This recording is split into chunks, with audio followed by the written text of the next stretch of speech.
Shocking truths about sex and intimacy in the Wild West. Prostitution was rampant. While we often picture the Old West as a rugged land of cowboys, gunslingers, and frontier life, we rarely consider what intimacy looked like during that time. Despite the widespread presence of brothels in almost every town and city, conversations about bedroom activities were generally off-limits, likely due to the puritanical values held by many American settlers. Concerns over hygiene and medical care also played a role in keeping these discussions private. Yet, even though the topic was taboo, there are some intriguing insights into the nature of relationships and sex during the Old West era. One thing is clear: sex workers were a fixture in nearly every town. What's surprising, however, is the diversity of these establishments. While some places treated those in the profession poorly, others offered more respect, with brothels boasting grand and elaborate spaces.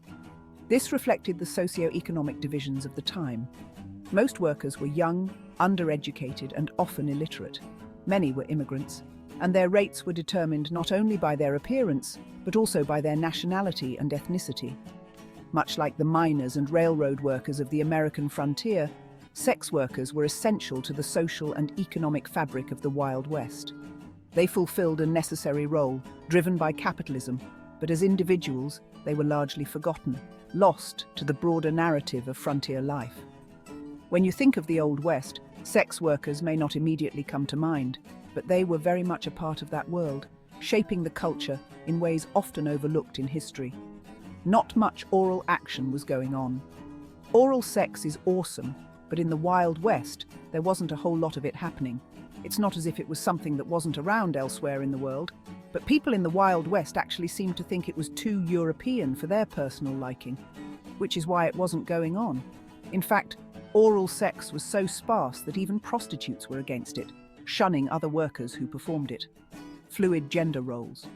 When you picture the Old West, you might imagine rugged, macho men, cowboys riding off to rescue damsels in distress, spitting tobacco, loading their guns, and drinking hard.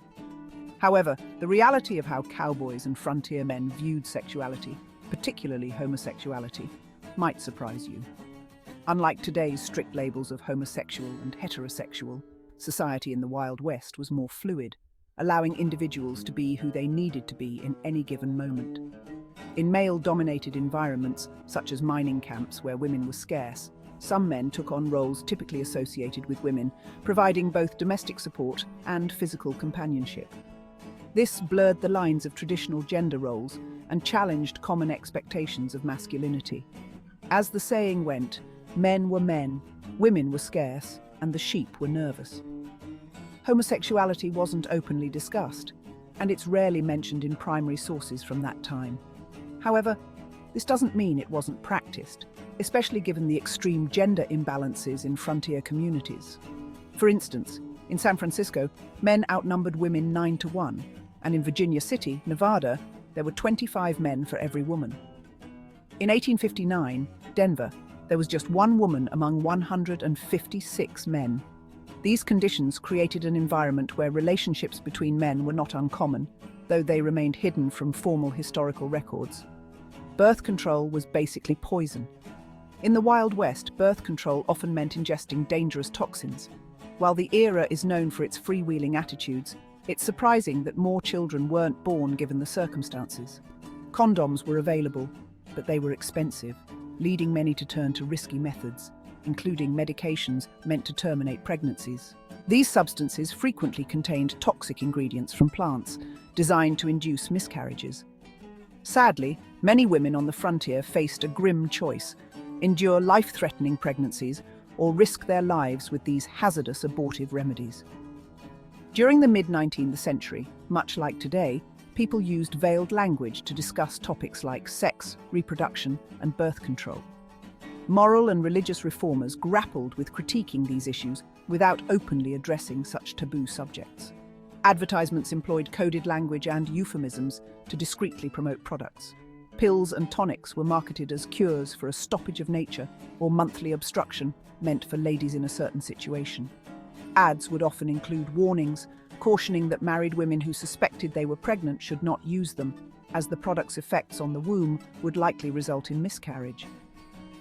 The reliance on such dangerous methods highlights the difficult choices women faced regarding their reproductive health in the Old West. Sex was anything but private. Think privacy during intimate moments was a given in the Wild West. Think again. In that era, the concept of privacy, especially during the act of intimacy, was a luxury most could not afford. Families often lived in cramped, single-room homes where space was limited, meaning privacy as we know it today was virtually non-existent. Multiple generations might share the same room or even the same bed, making any personal or intimate moments a real challenge. This raises the question of how people navigated their intimate lives in such close quarters. For many, intimacy and privacy had to be redefined. Couples would seize rare opportunities for seclusion whenever they could. Historically, the understanding of privacy, especially surrounding intimacy, began to evolve significantly in Europe during the Reformation. Author Brian Watson notes that figures like Martin Luther played a pivotal role in establishing the idea of privacy in intimate matters, something that had been largely unrecognized before. However, in the Wild West, this notion of private intimacy was closely tied to one's social and economic status. Wealthier individuals who could afford larger homes with separate rooms enjoyed a degree of privacy, while the majority of settlers and working-class families lived in communal spaces, where the line between public and private was often blurred. Intimacy, for many, had to adapt to the realities of frontier life. Crossdressing was normal. Crossdressing in the Old West was a fascinating, yet lesser-known aspect of frontier history. Historian Peter B. Rosenberg's research highlights how this practice was more common than many would expect, involving both women and men who defied traditional gender norms. For women, cross-dressing was often a means of survival and empowerment.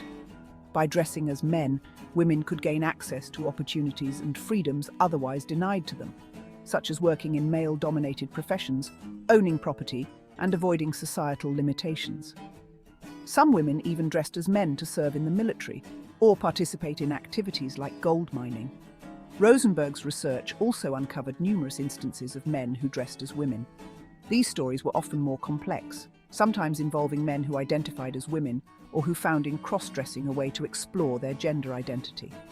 The reasons for cross-dressing could range from personal expression to economic survival. Certain jobs or social situations were more accessible when presenting as female.